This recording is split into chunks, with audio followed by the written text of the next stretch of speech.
જી હા, ખેડૂતોને સહાય મુદ્દે પણ રાજનીતિ શરૂ થઈ ગઈ છે। આમ આદમી પાર્ટી અને કોંગ્રેસના નેતાઓ એકબીજા પર જ નિશાન સાધી રહ્યા છે।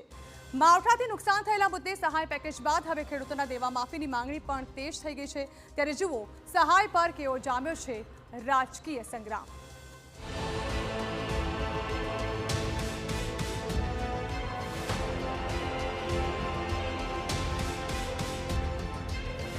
સહાય પેકેજ પર રાજકીય સંગ્રામ। કોંગ્રેસને ખેડૂત માટે બોલવાનો કોઈ અધિકાર નથી। આપ કોંગ્રેસમાં જ ઘમાસાણ।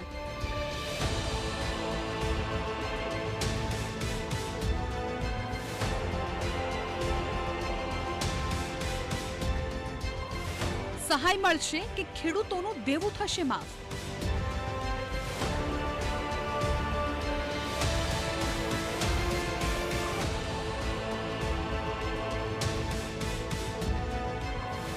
સહાય પેકેજ ક્યારે થશે જાહેર?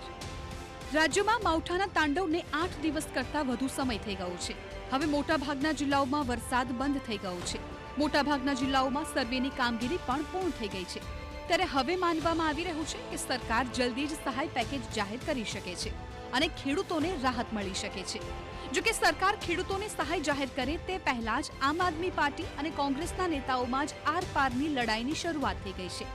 ખેડૂતો માટે કોણ સૌથી વધુ અવાજ ઉઠાવે છે તેને લઈને હાલ બંને પાર્ટીઓએ એકબીજા સામે જ નિશાન સાધી રહી છે। વીઘે 17,000-18,000 રૂપિયાનો ખર્ચો કર્યો અને 8,000 રૂપિયા સરકાર વળતર ચૂકવે અને તમે દાદાના દરબારમાં મુજરો કરવા જાઓ? તમે ગુજરાતના ખેડૂતને ગીરવે મૂકી શકશો નહીં। ભાઈ ગોપાલ, તમે સરકાર આરે પેકેજ નક્કી કરી લીધું હોય તો કાંઈ વાંધો નહીં, પણ ગુજરાતના ખેડૂતોને વીઘે 50,000 નુકસાન થયું છે ત્યારે એનું પેકેજ નક્કી કરવાનો અધિકાર એ માત્ર જગતના તાત એવા ગુજરાતના ખેડૂતોનો છે। હવે બોલવાના થયા છો, મીડિયામાં તમને થોડું ઘણું કવરેજ મળી જાય, પણ 30 વર્ષ સુધી તમે કશું કરી નથી શક્યા। ન ખેડૂતો માટે કરી શક્યા, ન બેરોજગાર યુવાનો માટે કરી શક્યા, ન આઉટસોર્સિંગ કર્મચારીઓ માટે કરી શક્યા, ન તમે મહિલાઓ માટે કરી શક્યા, ન ગરીબો વંચિતો શોષિતો માટે કરી શક્યા। અને તમે પણ એ જ કોંગ્રેસ છે જે 36 વર્ષ પહેલા 14 ખેડૂતોની હત્યા કરી હતી। એ જ કોંગ્રેસને ખેડૂત માટે બોલવાનો કોઈ અધિકાર નથી। ગુજરાતમાં દિવાળી બાદ સતત કમોસમી વરસાદને કારણે લાખો હેક્ટર ખેતીની જમીનમાં પાકને ભારે નુકસાન થયું છે, જેને કારણે ખેડૂતોને મોટો આર્થિક ફટકો પડ્યો છે।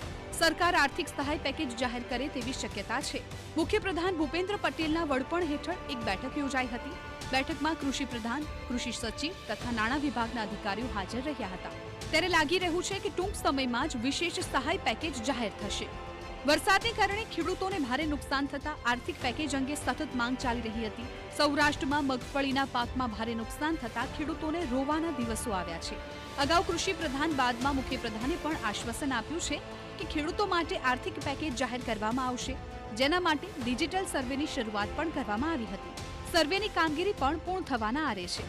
અત્યાર સુધી માવઠાથી નુકસાનના સહાય પેકેજની વાત હતી, પરંતુ હવે કોંગ્રેસે ખેડૂતોના દેવા માફીની પણ વાત કરી છે। કોંગ્રેસની માંગ છે કે સરકાર ખેડૂતોના દેવા માફી કરવી જોઈએ। ગુજરાતનો ખેડૂત દેવા માફીની માંગ કરે છે અને ગુજરાતનો ખેડૂત સમજે છે જો પાક વીમા યોજના હોત તો દેવા માફી અમારું માફ થઈ ગયું હોત, પણ આ યોજના બંધ કરવાનું પાપ તમે કર્યું છે। એ પાપ તમને ત્યાં દેખાત તો તમારે જૂનાગઢ ધક્કો ન થાત। માનનીય મૃદુ મુખ્યમંત્રી, તમારી મૃદુતા દેખાડો, તમે મક્કમ થાવ અને ગુજરાતના ખેડૂતોનો પાક ધિરાણ સંપૂર્ણ માફ કરો। આમ આદમી પાર્ટીએ પણ ખેડૂતોના દેવા માફીની માંગ કરી। જલ્દી જ આમ આદમી પાર્ટી ગુજરાતમાં દેવા માફીની માંગને લઈને આંદોલન કરશે। કે મહારાષ્ટ્રની સરકાર દેવું માફ કરી શકે તો ગુજરાતની કેમ નહીં? અને ગુજરાતના દેવા માફીનો આ કેમ્પેન આખા ગુજરાતમાં અમે ચલાવવાના છીએ। અમે હસ્તાક્ષર કેમ્પેન ચલાવીશું। લાખો ખેડૂતોને પણ દેવા માફી થવી જોઈએ કે ન થવી જોઈએ એ ગામડે ગામડે જઈ હસ્તાક્ષર કેમ્પેન કરી અને પછી મુખ્યમંત્રીને સોંપીશું। કદાચ મુખ્યમંત્રી આ લોલીપોપ આપવા માંગતા હોય અને એમને એમ હોય કે ભાઈ આ લોલીપોપથી માની જશે ખેડૂતો, તો અમે હસ્તાક્ષર કરવા જશું ગામડે ગામડે। 18,000 ગામડામાં મિટિંગો કરીશું। ખેડૂતોને મુદ્દે હાલ ભલે રાજનીતિ થાય, પરંતુ હકીકત એ છે કે માવઠાએ ખેડૂતોને પાયમાલ કરી નાખ્યા છે। રાજ્યભરના ખેડૂતોની જેમ જ છોટાઉદેપુરના ખેડૂતો પણ કમોસમી વરસાદથી લાચાર બન્યા। સંખેડા તાલુકામાં ડાંગર, કપાસ, તુવેર સહિતના પાક પાણીમાં ડૂબી જતા પાકને મોટા પાયે નુકસાન થયું. અંદાજે 2500 વીઘા ખેતરોમાં પાણી ઘૂસી ગયા છે. મહત્વનું છે કે ખેડૂતોએ દેવું કરીને પાકને સિંચ્યો હતો, પરંતુ કમોસમી વરસાદને લીધે ખેડૂતોના હાલ બેહાલ થયા છે. સરકારને એ જ રજૂઆત છે કે દેવું માફ કરે. ક્રોપ લોનો લીધેલી છે, લોકોએ ગીરવેર દાગીના મૂકેલા છે, બધું મૂકીને પૈસા લાવેલા છે. હવે કોઈ ખેડૂતને ઊભી થવાની પોઝિશન જ નથી રહી. એટલે સરકારને મારી એટલી જ અપીલ છે કે આ દેવું માફ કરે. ડાંગર સદંતર ફેલ થઈ ગઈ છે, કપાસ ઉપરના ઉપર ઉગી ગયા છે અને તુવેરનો પાકમાં 3 વખતનું 4 વખતનું વાવેતર કર્યા પછી પણ આજે પણ તુવેર કશી બચેલી નથી. સંખેડા તાલુકાના ખેડૂતોનું કહેવું છે કે ગત વર્ષે પણ તેમનો પાક નિષ્ફળ ગયો હતો, જેને લીધે ખેડૂતોની હાલત કફોડી બની.